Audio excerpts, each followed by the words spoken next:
Hello, I'm your host, Joshua Roseborough, and today marks the very first episode of Fighting for Freedom. And I picked a real doozy of a topic for today because we'll be discussing the Uvalde shooting in Texas. It would only seem right to say to the grieving families of the Texas shooting that my sympathies and prayers go out to you during this hard and awful time. I hope and pray that you find solace in this hard time. I really don't know what else to say. It's just so terrible, as all tragedies are. But of course, now we have to address people on the left side of the aisle who've decided to stand upon the bodies of these poor slain children and to grandstand and to make all sorts of meaningless platitudes about do something or another. Because, anytime something like this happens, they feel the need to absolutely screech to the high heavens and call for more gun control. Because of reasons. But I'm actually going to take a little bit of a different approach to this than you would mostly see from other people on YouTube or on the internet in general. I'm going to put the blame on the people who are actually responsible for this catastrophe. First and foremost, the majority of the blame falls squarely on the shoulders of the 18-year-old jerk who committed the actual atrocity. He was the one that decided it was a good idea to go into the school building and murder innocent children. There's no excuses for that. However, the brave Border Patrol officer who went into the school and eliminated the threat is to be praised for heroism. But my question to you is, do you know who's really responsible for all of this? My answer to this would be the federal government. No, I'm not talking about a lack of gun control measures. It's actually quite the opposite. I'm also not going to suggest without evidence that they had anything to do with it specifically.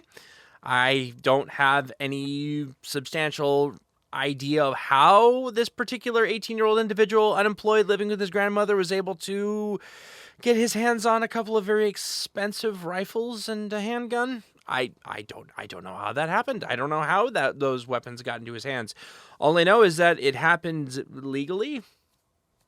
So, he passed a background check, which is the thing that the left keeps calling for more of, but he still passed the background check, so that's a useless gun law that did nothing to stop this atrocity. But anyway, my thoughts on this are that the federal government is to blame for these reasons. Let's talk about the public education system. Oh boy, that's such a fun topic, isn't it? The federal government seems to be under the delusion that they own your children. Yeah, ruminate on that one for a moment. If you followed any of the hubbub or the emotional ridiculousness that was the Virginia governorship election, with the whole thing in Loudoun County where that old kerfuffle, I won't even get into that. That was just ridiculous. But if you want to do a Google search, find that out for yourself. The people have already done that stuff to death. But if you're familiar with it, you know what I'm talking about, where Loudoun County basically sat there and said, you as parents don't have a right to actually control what your children learn in school because basically we own your children. And to be fair, they're not entirely wrong. And the reason why is because we let the federal government do this. Mind you, a lot of this happened before I was born or even some of you were born, so it's not really on you so much as it is just on you to fight against it. But we'll get there.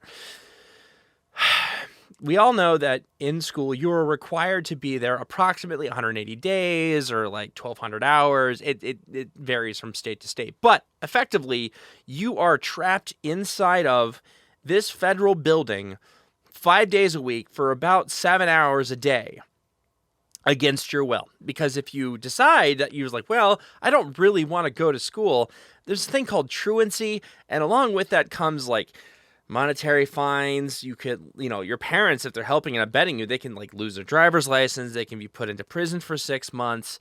There is executive branch authority basically backing up this law of truancy. So if you don't show up to school, you're in big trouble.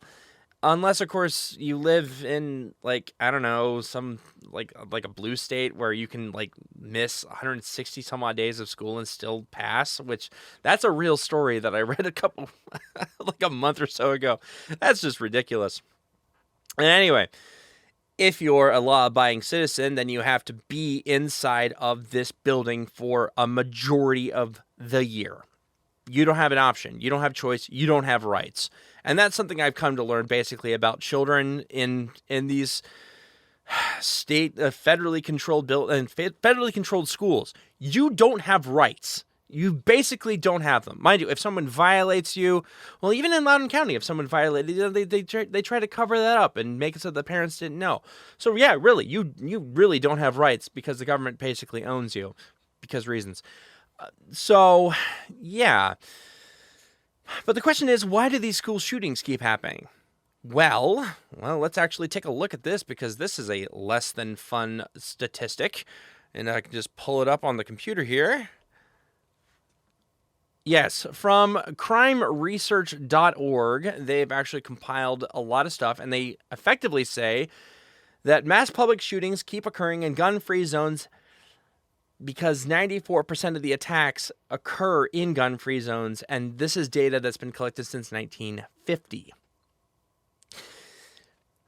Just breathe on that for just 1 second and think to yourself, 94%, that is a really high number for mass shootings to occur in gun-free zones.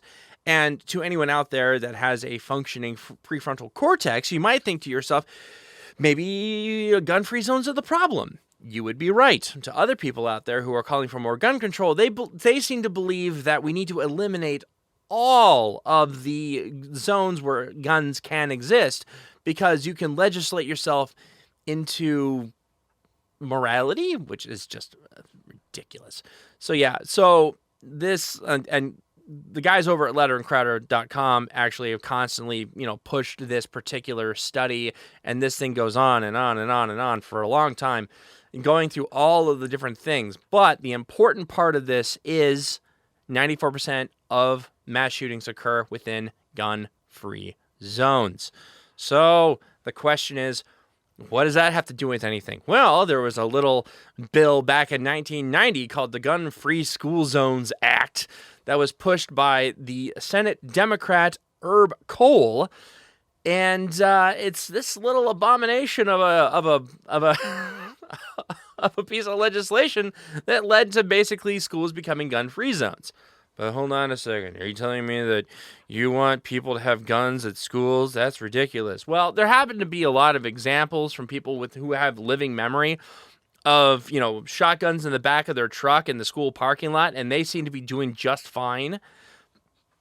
And we can, if we want to get into the whole morality thing, oh, goodness gracious me. Like, yes, they took the Bible out of school, and all of a sudden, all these people started acting really terribly. Could it possibly be that the theory of evolution and the teachings that go along with it that basically say, you're basically just dust, and there really is no purpose to life, and that everything you do is relatively meaningless? Oh no, wait a minute. Oh, they're committing atrocities against fellow human beings because they believe that they're meaningless and that they don't hold any worth. Who'd have thought that? Oh no. But of course, you're not allowed to talk about that. You're not allowed to say that. And if you suggest that the Bible needs to be reintroduced back into the school, well, you're just a right-wing bigot who's basically just high on his horse. Of course, the thing is that I wouldn't trust people trying to put the Bible back in the schools nowadays anyway, because if you go over to my father's channel at Fighting for the Faith, holy moly, Christianity is gone kooky. Check out any one of our prophecy bingo segments where we actually talk about the YouTube prophets within Charismania. Oh no! The last thing I want is someone like a Chuck Pierce, fan, basically trying to tell children, like, now, if you speak in tongues, all this kind of, no. Christianity, the church in general, abdicated its role a long time ago, and thanks to that, the world is just completely hosed. Homeschool your children is what I'm getting at. But anyway, let's get back to this topic at hand. So the deal is that 94% of mass shootings occur in gun-free zones, and thanks to federal politicians, we have turned schools into gun-free zones, meaning they are called soft targets. They are just ripe for people to come in with guns, mow people down, mow children down, mow adults down who have no means with which to defend themselves. And the cops are going to be outside twiddling their thumbs going, "Oh, I don't know what's going on. Oh, no. I can't do anything about it." We'll get to that because that's happened in multiple occasions now where we have law enforcement people who are just like spineless. Who's like, "Well, I don't know. I can't go in there. I don't have backup. Where's my supervising officer? I don't know what I'm doing." In the Uvalde case that we're talking about, actually, there was a Border Patrol agent who was part of a special task force who decided to go in by himself without backup and took out the shooter. Props to you. You are awesome. I would buy you a beer, but I don't know your name. I don't know how to contact you. And honestly, there's probably too many people trying to contact you anyway, so I won't even try. But, you know, these politicians, the politicians literally created the problem.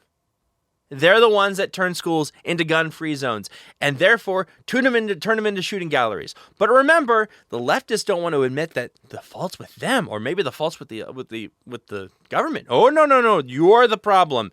You, a law-abiding American citizen who happens to own a couple of guns and has maybe a couple cases of ammo. You're the problem. How are they the problem? You know, the left talks about like gun buyback programs. Let's get guns off the street to stop some violence or whatever. Yeah, okay, so me destroying my gun is going to stop someone else from using a gun to commit an atrocity? It's not how that works. It's like that's like saying take your hands and chop them off so that you can fight hate speech online.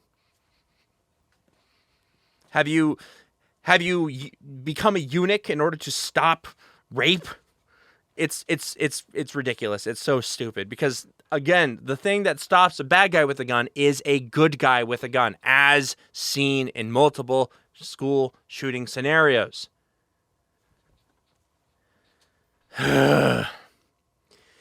So we inevitably get the left calling for, more universal background checks. We need to have magazine bans, this, that, and the other. None of those work. You are morons. Stop. Nothing you are doing is helping. We've had school shootings in California. We've had them we've had them in New York. We've had them in Illinois. The places where the most restrictive gun laws. They keep happening there too. Oh, but people just bring guns across the border from Indiana and other lax places. So what you're saying is that if criminals can still get guns without your permission, they're still going to commit atrocities. Idiots. But the question then becomes, what do we actually do about school shootings? Because the thing is if you're not actually giving any kind of constructive criticism or solutions to the problem, you're actually just kind of still part of the problem. So, some people have suggested arming teachers. And I'm open to the idea. I'm open to the idea of giving arms and guns to teachers who wish to defend themselves and their students. But only if that person has proven themselves to be competent and level-headed. What do I mean by that? Well, the last thing that I want is to have some... Well, you know what? Actually, I'll just show you. Because the thing is that what I imagine being of someone being a good law-abiding citizen that can actually carry guns and be able to protect themselves and others from harm would be somebody who is just kind of a normal person. You know, normal Joe Schmo off the street. You know, like, hey, he likes to teach history. He, has a wife, maybe 2.5 kids, and a white picket fence. You know, doesn't necessarily have to be that. And the skin color of the person doesn't matter either, because I'm not a freaking racist. But The thing I don't want, the thing I absolutely do not want in a teacher wielding a gun is someone like this. And let me just pull that up. Thank you to the libs of TikTok on Twitter for being such a wonderful asset in exposing the absolute insanity of the left within our public education system. This is some nightmare fuel. If you have a weak stomach or can't, deal with this kind of stuff, I'd suggest turning it off and looking away. Because, oh boy, this is just wonderful. So, teacher records conversations she had with a 4-year-old student talking about gender and pronouns, telling them, I'm not a boy or girl. Let's check them chromosomes. I bet that would be a pretty good indicator. But let's take a listen to see what this individual, likes to say. Let's just listen. Identity is. You are okay exactly the way you are, and you are loved. It feels good to be yourself, doesn't it? The end. How did your girls like this book? Really good. Yeah. What are you? I am like JJ, so I'm not a boy or a girl. So I have a question. Do you know what you call, how do you refer to a girl? You say she, right? Yeah. You say she is funny. And when you're talking to a boy, what do you say? He. And what should you say if you're talking to someone who is not a boy or a girl? Do you know? That's literally impossible. No, that is literally impossible. For crying out loud. The thing is that there are male and female within nature, okay? And just not even just apart from humanoid. All right, we got male and female fish. We got male and female. And as a Christian, I also believe that God created the male and female from the very beginning of time. Oh no, he believes something I don't like and it isn't supported by my atheist upbringing. Oh dear, no. Yes, I do believe that. The idea that somebody is neither male nor female. Okay, look, genetic abnormality is a thing, okay? There are genetic defects within people that can exist. They're still male or female, the thing is that genetic mutation is not the rule. It is the exception. The rule is a binary, a duality. So, continue. They. So, if you're saying she is funny for a girl, and you say he is funny for a boy, for somebody who's neither, you can say they are funny. Can you practice saying that? They are funny. So when you're talking about Coach Caroli, who is not a boy or a girl, what should you say? What are you? Exactly, I'm not a boy or a girl. That is so wrong. It is so wrong. It's so wrong. Nope. Just nope. No. I can't take any more of that. That is just ridiculous. Utter madness. This is an example of someone I would not want to give a gun to if they're going to be in charge of students. In fact, I would prefer that they not be in charge of students to begin with. But of course, the situation that I can see unfolding is, say, someone as mentally unhinged as this. And mind you, there's precedent for this, for what I'm about to say, because the left says that misgendering or certain types of language is violence. It's not a matter of is like. No, it says is violence. So you have a unruly teenager who decides to say, hey, I'm going to misgender this person, or I'm going to be edgy. I'm going to say, the dude in a dress. Hey, Mr. Krasenstein, how's it going? Freaks out, pulls out a gun, like, you will address me by my proper pronouns. That seems hyperbolic, but given our climate of our current world, I actually kind of see that possibly happening. Should we give deranged psychos firearms? That just would be that'd be bad. So what I'm advocating for is that a normal, law-abiding citizens who are not mentally deranged, who are teaching children, should be given the option to carry a gun. And since they are federal employees, they should have to go through aptitude tests. They should have to pass some levels of training, this, that, and the other. The federal government has control over their employees to do such things. That's one of the reasons why The whole "don't say gay" bill, which wasn't the whole "don't say gay" was not even in the bill to begin with down in Florida. They're regulating the speech of federal employees, not private citizens. There's a difference. There's a massive difference. But the deal is that we live in a world where horrible things happen. People need to be able to defend themselves. That's what the Second Amendment was there for in the first place. And a lot of people right now are getting super mad about the whole, like, shall not be infringed, and they say, well, it's got to be a well-regulated militia, because they can't read the whole thing in context. So, I mean, let's read it. It's all of like 2 sentences long. A well-regulated gotta speak. A well-regulated militia being necessary to the security of a free state. The right of the people to keep and bear arms shall not be infringed. Let's break that down Barney style. Should I get out the crayons for you lefties? All right. A well-regulated militia being necessary to the security of a free state. That's the first thought within this document. Okay? And the thing is that what was the militia made up of? It was made up of normal citizens congregating together with which to be able to defend their state. That's a militia. A well-regulated militia? Organized. They got to be organized, okay? But there's a second thought in this document. Let's read that part because there's a little comma right there that separates the 2 thoughts out. The right of the people to keep and bear arms shall not be infringed. The right of the people. Right there on the document. The right of the people. Who does the people comprise of? The populace. Their right to keep and bear arms shall not be infringed. So not only can they keep them, can they own them, but they can bear them, which means they can have them on their person. I would quote the Heller decision, but goodness, I don't even need to get into lawyer speak right now. It's right there, clear, cut, and dry.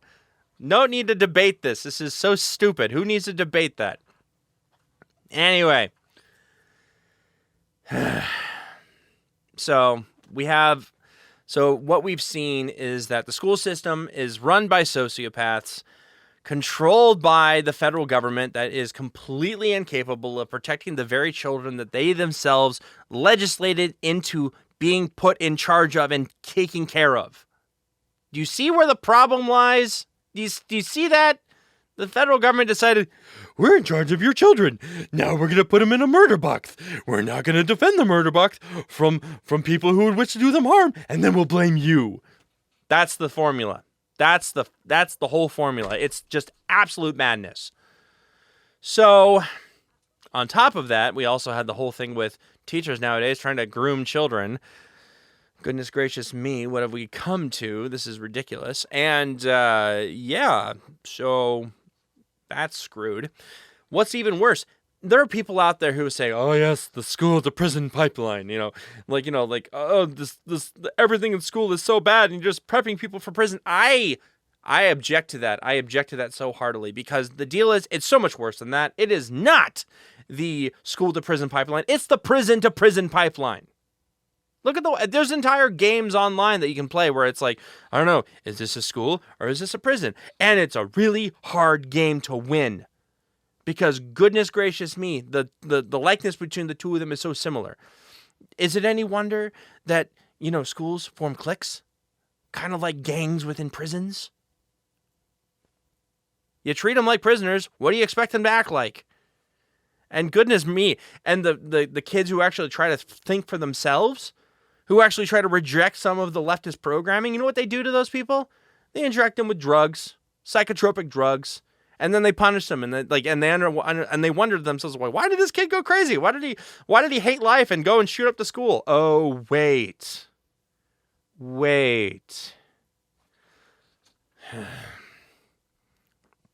Anyway, another solution to this problem would probably be to have armed veterans at key points of entry in the school. Veterans who are properly trained, properly vetted, individuals who have a good working knowledge of the school, who are actually members of the community, who would actually want to protect their fellow neighbors' children. That would be fantastic. That'd be great. Pay them a living wage, pay them something, pay them well enough to be able to defend children, because, our children are our future and all that stuff, which, or that, or like, hey, kids could be the future, but we're going to just, either murder them before they're born, or we're just going to castrate them so they can't actually reproduce anyway. Got to fight that population growth. I'm getting off topic. Veterans at key points of entry. And honestly, all we need then is to have a couple examples of somebody trying to come up to a school to shoot it up, only for them to get absolutely vaporized. And then all of a sudden, the idea of shooting up school becomes far less sexy. There's no glory in that. Like, oh, I'm just going to go there and just dead, done. Oh, what's the point in that? No, we need to completely create a whole new dynamic in the system in order to deter people from committing these types of atrocities. I wish I could say this. I'm gonna end this video on a high note, but I can't, because there's another aspect to this whole shooting in Texas that's actually way worse and actually makes my blood run kind of cold. Let's take a look-see at this. Oh boy, hope you're holding on to your butts, folks. Uvalde mother says she was handcuffed, saw parents tased and pepper sprayed at scene of school shooting. I've seen this reported. This is one of the reports. This is from MSN.com, so take it with a massive grain of salt. But I've seen it reported elsewhere too. The parents that showed up that wanted to save their children from this murdering, I would say words, but I'm not going to. They were prohibited from going inside to save their children. Tased, pepper sprayed by law enforcement. The law enforcement that was supposed to be saving children, but no, they stood outside for approximately an hour, from the reports that I've seen, doing nothing except stopping people from going in and actually trying to save lives. People say, defund the police. That doesn't work. Oh, yeah, like the crime statistics are through the roof. It's ridiculous. It's absolutely insane. But now this isn't even the first time. Like the shooting down in Florida, like it. Yeah, like there was officers that fled the scene. Didn't actually do their job. And there are even court cases that actually confirm, well, the police are actually not legally obligated to protect you. What are my taxes paying for? What are your taxes paying for? What is this? Federal government doesn't care about you. They're going to keep on taking away your ability to defend yourself, and they're going to stop you from being able to save other people's lives. That is evil. That is so beyond evil. It makes my blood boil. What is the point? What is...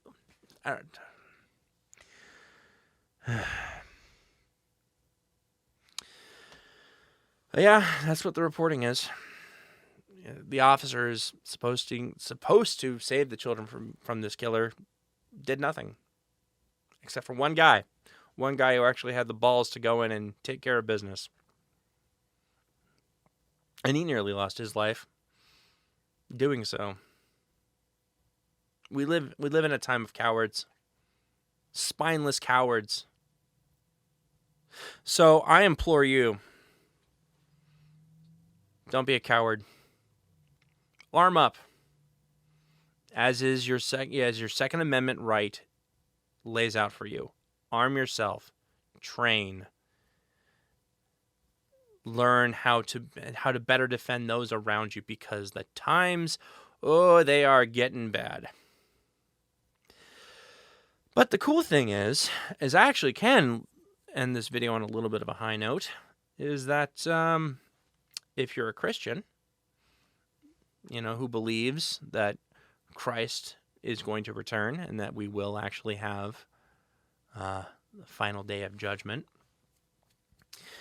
and that our reward is not in this life, but it's in the next, we don't really have to worry. We don't have to worry one bit. Christ has already told us in the scripture that trials and tribulations, horrible things are going to happen in the future. That voting is not the thing that saves us. It's never been the thing that saves us, because any government on earth is going to be run by humans, and humans are sinful by nature. So naturally, the state can't save you.